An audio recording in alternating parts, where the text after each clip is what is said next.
नमस्कार. आजच्या व्हिडिओमधून आपण अर्थव्यवस्था आणि व्यवसाय या पाठातील प्रश्नांची उत्तरं अगदी सोप्या पद्धतीने जाणून घेणार आहोत. पहिला प्रश्न आहे भौगोलिक कारणे लिहावर आधारित. ब्राझीलमधील दरडोई जमीन धारणा भारताच्या तुलनेत जास्त आहे. 3 गुणांसाठी हा प्रश्न आहे.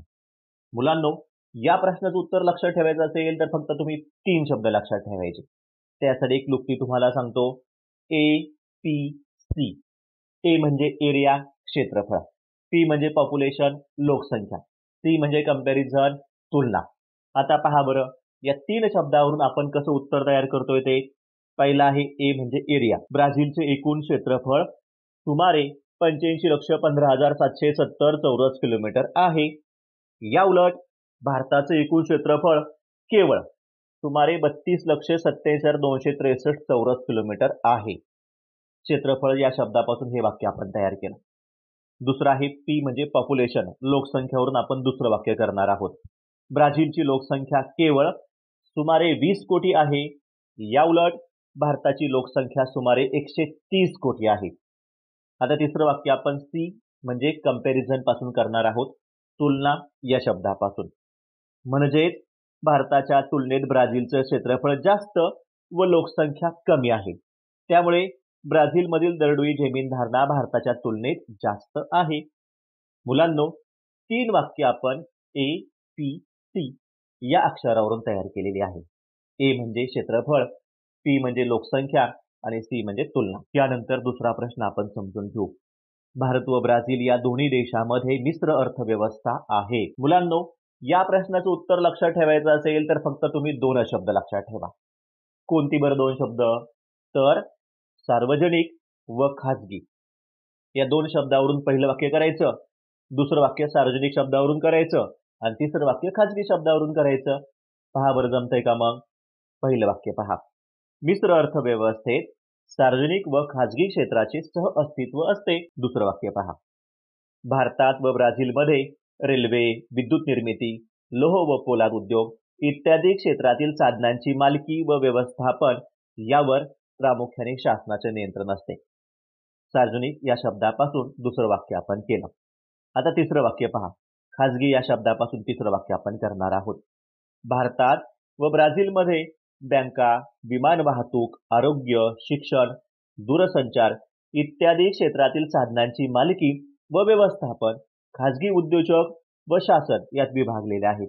अशा प्रकारे भारत व ब्राझील या दोन्ही देशांमध्ये मिश्र अर्थव्यवस्था आहे. अशा प्रकारे दुसरा प्रश्न देखील आपण अगदी व्यवस्थित आणि सोप्या पद्धतीने समजून घेतला. आता मुलांनो, पुढचा प्रश्न आपण जाणून घेणार आहोत. 4 गुणांसाठी हा प्रश्न असतो. थोडक्यात उत्तरे लिहा. प्रश्न असा आहे, भारत व ब्राझील या देशात चालणाऱ्या मासेमारी व्यवसायातील साम्य व फरक कोणते? मुलांनो, 2 साम्य लिहायचे आणि 2 फरक लिहायचे. 2 शब्द आपण लक्षात ठेवणार आहोत. साम्यसाठी शब्द आहेत किनारपट्टीच्या भागातील मासेमारी आणि खाऱ्या पाण्यातील मासेमारी. आणि फरकासाठी शब्द आहेत गोड्या पाण्यातील मासेमारी आणि दुसरा शब्द आहे सागरी प्रवाह. पहा बरं, या 4 शब्दावरून आपण 4 वाक्य करणार आहोत. भारत व ब्राझील या देशात चालणाऱ्या मासेमारी व्यवसायातील साम्य पुढील प्रमाणे आहे. आता पहिलं वाक्य पहा. आपण शब्द कोणता लक्षात ठेवला? किनारपट्टीवरील मासेमारी. भारत व ब्राझील या देशातील किनारपट्टीच्या भागात मासेमारी व्यवसाय विकसित झालेला आहे. आता दुसरं वाक्य पहा. खाऱ्या पाण्यातील मासेमारी हा शब्द आपण लक्षात ठेवलेला आहे. भारत व ब्राझील या दोन्ही देशात खाऱ्या पाण्यातील मासेमारी केली जाते. अशा प्रकारे आपण या 2 शब्दावरून 2 वाक्य तयार केली. आता फरकासंदर्भात 2 वाक्य आपण लिहिणार आहोत. फरकासाठी 2 शब्द आपण लक्षात ठेवणार आहोत. गोड्या पाण्यातील मासेमारी आणि सागरी प्रवाह या 2 शब्दावरून 2 वाक्य आपण तयार करू.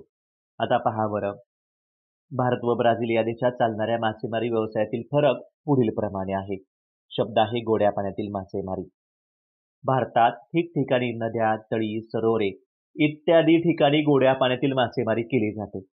परंतु ब्राझीलमध्ये प्राकृतिक रचना, घनदाट जंगले, नद्यांच्या पाण्याचा वेग यामुळे गोड्या पाण्यातील मासेमारी विकसित झालेली नाही. आता दुसरा शब्द आहे सागरी प्रवाह. ब्राझीलजवळ उष्ण व थंड सागरी प्रवाह एकत्र येतात. प्रवाहाच्या संगमाच्या ठिकाणी मोठ्या प्रमाणात प्लवक नावाच्या वनस्पतीची वाढ होते. प्लवक हे माशाचे खाद्य असल्यामुळं या ठिकाणी मोठ्या प्रमाणात मासे आढळतात.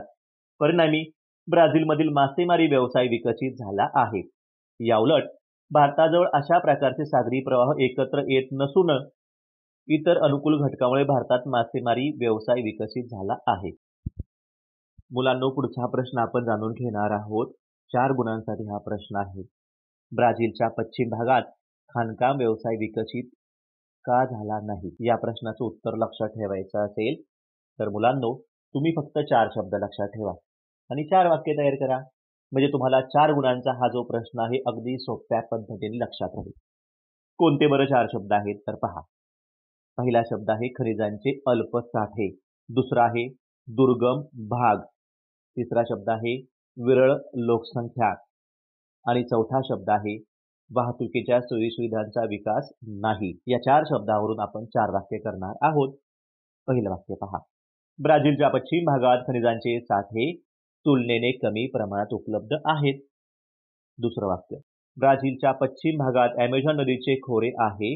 येथील सदाहरित वने, प्रदेशातील दुर्गमता इत्यादी कारणामुळे या भागात खनिज संपदेचा शोध घेणे व त्याचा वापर करणे यावर नैसर्गिकरित्या बंधने पडलेली आहेत.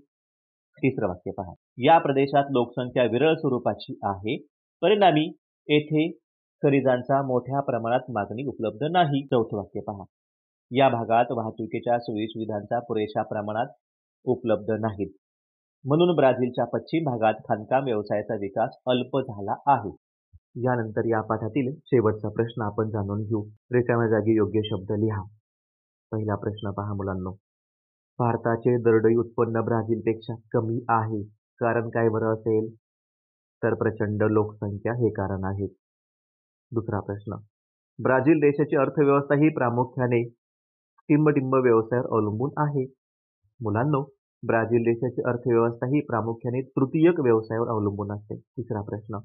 भारत आणि ब्राझील या दोन्ही देशाची अर्थव्यवस्था ही टिंबटिंब प्रकारची अर्थव्यवस्था आहे. भारत आणि ब्राझील या दोन्ही देशाची अर्थव्यवस्था ही विकसनशील प्रकारची अर्थव्यवस्था आहे. मुलांनो, आपण हा पाठ अगदी सोप्या पद्धतीने समजून घेतलेला आहे. सोप्या पद्धतीने उत्तरं कशी लक्षात ठेवायची, कोणकोणती शब्द लक्षात ठेवायची म्हणजे तुम्हाला वाक्य तयार करता येतील, अशा स्वरूपामध्ये हा पाठ अगदी सोप्या पद्धतीने आपण समजून घेतलेला आहे. तुम्हा सर्वांना परीक्षेसाठी खूप खूप शुभेच्छा. धन्यवाद.